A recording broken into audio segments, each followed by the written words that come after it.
नमस्कार, मैं अभिषेक राज, CEO founder Easyway global. दोस्तों, BARC Bhabha atomic research centre के बारे में हम चर्चा करने वाले हैं, क्योंकि 2023 में सबसे बड़ा भर्ती निकलकर सामने आया था, जिसमें आईटीआई के लगभग 2900 सीट थे और टोटल ओवरऑल मिलाकर लगभग 4000 प्लस सीटें निकाली गई थी। अब बड़ा सवाल यह है कि इसका एग्जाम कब होगा। डिटेल्स में हम पूरा बताने वाले हैं कि इसका एग्जाम कब होने वाला है और अभी आपको अब किस तरह से पढ़ाई करना चाहिए। इससे पहले जैसे भी आप पढ़ रहे थे, लेकिन अब पढ़ाई के स्ट्रेटेजी को बदलना होगा, क्योंकि एग्जाम अब करीब आ चुका है। इसके बारे में चर्चा करेंगे। वीडियो को शेयर कर दीजिएगा। वीडियो अच्छा लगे तो लाइक और सब्सक्राइब जरूर कीजिएगा। तो चलिए शुरुआत करते हैं। शुरुआत करने से पहले हम कहना चाहेंगे, वैसे बच्चे के लिए जो अभी तक ईजीवे कोचिंग नहीं ज्वाइन किए हैं, बीएआरसी का तैयारी अपने घर बैठे अपने मन से कर रहे हैं, तो प्लीज रिक्वेस्ट है, 1000-2000 रुपए खर्चे करके, अपने ऊपर खर्चे करके, अपने माइंड के ऊपर खर्चे करके तैयारी जरूर कीजिए। क्योंकि 2000 में 1000 में कुछ होता जाता नहीं है, लेकिन ये करने से आपकी जिंदगी जरूर बदल सकती है। हो सकता है आपका सिलेक्शन हो जाए। इसीलिए पढ़ाई से कभी समझौता मत कीजिए। एक शर्ट कम पहनिए, जूता कम पहनिए, खाना कम खाइए, बाकी जो शौक है मोबाइल रिचार्ज मत कीजिए, लेकिन पढ़ाई जरूर कीजिए। दुनिया में हर चीज छूट जाए, लेकिन पढ़ाई नहीं छूटना चाहिए। तभी जाकर आपका ग्रोथ और आप आगे बढ़ सकते हैं, आप जीवन में बहुत अच्छा कर सकते हैं, पैसे बहुत अच्छे कमा सकते हैं। इसलिए पढ़ाई काफी जरूरी है। और याद रखिएगा, जिंदगी में जो भी सफल हुआ है ना, अपने पढ़ाई के दम पे हुआ है। वो जमाना चला गया जहां पे शरीर से जबरदस्ती लड़के, जो शरीर से मजबूत होता था उसको बलवान, उसको बुद्धिशाली, उसको सबसे अमीर माना जाता था, क्योंकि बल शक्ति से काम होता था।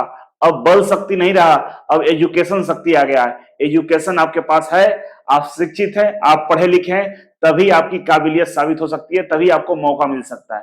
तो आइए समझते हैं कि बीआरसी के एग्जाम में कितना टाइम बचा है। तो सीधा हम कहना चाहेंगे, कुछ ज्यादा टाइम नहीं लेंगे। बीआरसी का जो एग्जाम है, उसमें जो मैक्सिमम टाइम है, मैक्सिमम टाइम आपका 60 दिन बचा है, 60 डेज, ठीक ना, मतलब 60 दिन। ये 60 दिन आपका टाइम बचा है मैक्सिमम। अधिकतम टाइम बचा हुआ, अब कम से कम 30 दिन बचा हुआ है। 30 दिन मतलब अगर महीने के हिसाब से देखें तो ये सितंबर लास्ट तक एग्जाम हो सकता है, मैक्सिमम डेट। और मिनिमम डेट आपका अगस्त लास्ट, यही एक संभावित एग्जाम डेट है, ठीक है ना। इसी दोनों के बीच में ये एग्जाम संभावित है, हो जाएगा। नहीं होगा तो जरूर एग्जाम के डेट आ जाएगा, इसी के आगे पीछे थोड़ा बहुत हो सकता है, इससे ज्यादा नहीं जा सकता है।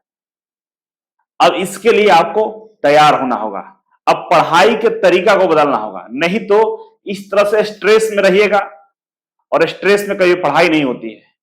तो आइए छोटा सा 2-3 ट्रिक आपको हम बता देते हैं। वैसे अगर आप मेरा एक एपिसोड आता है सैटरडे को, जिसमें हम बोलते हैं साउंड ऑफ माइंड।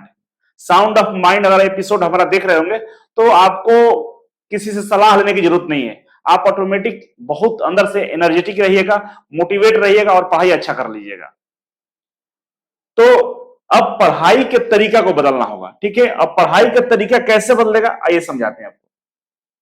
अभी अब क्या कर रहे थे, बहुत सारे किताबें खरीदे हुए थे थ्योरी का, बहुत सारे नोट्स बनाए हुए थे, क्वेश्चंस बैंक लिए हुए थे, तमाम चीजें लेकर पढ़ाई कर रहे थे। लेकिन जैसे एग्जाम में 60 दिन 30 दिन बचता है, उल्टी गिनती शुरू हो जाती है, तब उस तरह से पढ़िएगा तो आपको पढ़ने में काफी मुश्किल होता है, स्ट्रेस काफी आती है, परेशान काफी रहते हैं। अब आपको पढ़ना है कैसे, क्वेश्चन अप्रोच लगाना है। क्या करना है, क्वेश्चन अप्रोच लगाना है।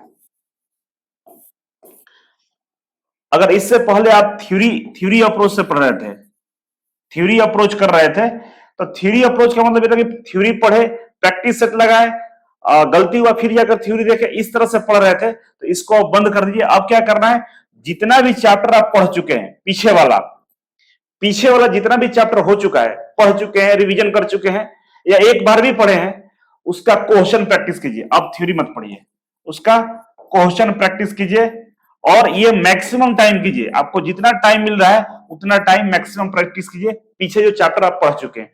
कुछ चैप्टर जो बचा है उसके लिए 2-3 या 4 घंटे निकालिए इस इवनिंग टाइम में और थ्योरी वाले पोर्शन को पढ़िए और उसका प्रैक्टिस सेट लगाइए। थ्योरी पढ़ना है और प्रैक्टिस लगा के ही उस दिन का काम कंप्लीट कर लेना है। ये नहीं कि आज थ्योरी पढ़ कल प्रैक्टिस लगाएंगे, ऐसा नहीं करना है। जो थ्योरी वाला पार्ट बचा हुआ है उसको जल्दी से कंप्लीट कीजिए और उसका प्रैक्टिस लगा लीजिए।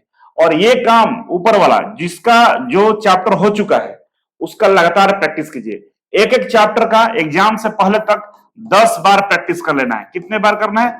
10 बार प्रैक्टिस करना है, थ्योरी को नहीं, क्वेश्चन को। और 10 बार से जो ज्यादा करेगा और बहुत अच्छा रहेगा। मिनिमम 10 बार करिएगा तब जाकर आपको नौकरी मिलेगा। लिख कर रख लीजिए, नहीं कीजिएगा नहीं मिलेगा। आप जाएंगे एग्जाम देकर आएंगे लेकिन रिजल्ट नहीं आएगा। लेकिन जो 10 बार कंप्लीट कर लेगा, 10 बार से प्लस कर दिया, कंफर्म में नौकरी मिलेगा। और एक एक चैप्टर को ध्यान से प्रैक्टिस करके जाना है। और आपको मालूम ही है कि लगभग 80% क्वेश्चन आपका टेक्निकल से आने वाला है, मैथमेटिक्स से आएगा कुछ प्रश्न और कुछ जीके जीएस से आएगा। 3 सब्जेक्ट है, ज्यादा टेक्निकल है तो ज्यादा टेक्निकल पे ही आपको प्रैक्टिस करनी है। समझ गए हम क्या कहना चाहते हैं? हम ये कहना चाहते हैं कि थ्योरी वाला जो पोर्शन था जो पहले से पढ़ रहे थे, अब उस तरह से नहीं पढ़ना है। अब क्या करना है, पीछे जो चैप्टर हो गया है उसको लगातार डेली प्रैक्टिस में डालिए, डेली क्वेश्चन का प्रैक्टिस कीजिए।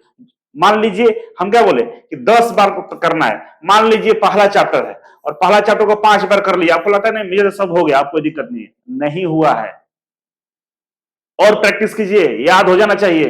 एग्जाम में नया क्वेश्चन कभी नहीं बनता है। और दूसरा चीज, कभी भी अब क्या करना है, एग्जाम के टाइम में कभी भी टेबल पर इतनी किताबें नहीं होनी चाहिए। ये सब स्ट्रेस का कारण होता है। इतनी सारी किताबें नहीं, पूरी टेबल खाली कर दीजिए। जहां आप बैठ के पढ़ाई करते हैं वहां ये सब कुछ भी नहीं होना चाहिए। जो चीज आपको पढ़ना है अपने टाइम टेबल के अनुसार, जो चीजें पढ़ना है ओनली वही चीज उठाकर यहां पर रखिए और पढ़िए, बाकी चीजें वहां से हटा दीजिए। उससे क्या होता है ना, बार बार ध्यान जाता है, अरे मेरा मैथ अभी नहीं पढ़े, अरे जीके जी सभी छूटा हुआ, अरे ये छूटा हुआ सामने दिख जाएगा, परेशान हो जाएगा। इसलिए सभी वहां पे एकदम बिल्कुल नीट एंड क्लीन, आंख के सामने भी कुछ नहीं दिखना चाहिए ना आसपास, बिल्कुल नीट एंड क्लीन। जो पढ़ना उसी को सामने रख के काम कीजिए, कुछ नहीं। एक प्रॉब्लम कॉपी रखिए, कुछ ऐसा प्रॉब्लम है जिसको नोट करें, बाकी जरूरत ही नहीं है। ठीक है, इस चीज को ध्यान में रख के पढ़ाई शुरू कर दीजिए। और टाइम, मैक्सिमम टाइम दीजिए पढ़ने पे। घूमना उमना जो भी था वो बंद कर दीजिए, अब कहीं नहीं जाना है। ठीक है, तो ये था एग्जाम का नोटिस। और जो आप लोग लगातार प्रश्न पूछ रहे कि सर हम तैयारी कैसे करें, और एक सूचना और है, रेलवे के लिए, रेलवे के लिए, ठीक है ना, असिस्टेंट लोको पायलट मतलब एएलपी एंड टेक्नीशियन का हम फ्री क्लास लेकर आ रहे हैं। फ्री क्लास लेकर आ रहे हैं। और कहां आ रहे हैं? Easy way global YouTube channel पे। इजी वे ग्लोबल आप गूगल में सर्च कीजिएगा, वैसे डिस्क्रिप्शन बॉक्स में लिंक मिल जाएगा। जो इजी वे कोचिंग का ऑफिशियल चैनल है उस पर हम लेकर आ रहे हैं। फ्री क्लासेस है, ऑनलाइन टेस्ट देंगे, पीडीएफ देंगे, और 90 दिन का ये क्लास होगा जिसमें हम 40 मार्क्स का, इसमें हम 40 मार्क्स का तैयारी कराएंगे इंजीनियरिंग ड्राइंग और वर्कशॉप कैलकुलेशन एंड साइंस का। सीबीटी 2 के पार्ट ए में जो 40 नंबर का इंजीनियरिंग ड्राइंग और वर्कशॉप कैलकुलेशन एंड साइंस से प्रश्न आते हैं उसका हम 100% तैयारी कराने वाले हैं। इसका पीडीएफ, स्टडी मटेरियल और ऑनलाइन टेस्ट सब चीज आपको हम देने वाले हैं फ्री में, कोई चार्ज नहीं है। तो जल्दी से जाकर चैनल को सब्सक्राइब कर लीजिए, किसको? Easy way global YouTube channel को। और अपने दोस्तों को भी बताइए कि ये हम करने जा रहे हैं और फ्री में पढ़ लीजिए, क्यों दोबारा मौका नहीं मिलेगा, क्योंकि टाइम नहीं मिलता है। और टाइम इस बार निकाले हैं आप लोगों के लिए, तो आप लोग जरूर वहां पे विजिट कीजिए। ठीक है, थैंक यू सो मच, मिलते हैं अगले वीडियो में। अभी के लिए बस इतना ही था, थैंक यू सो मच।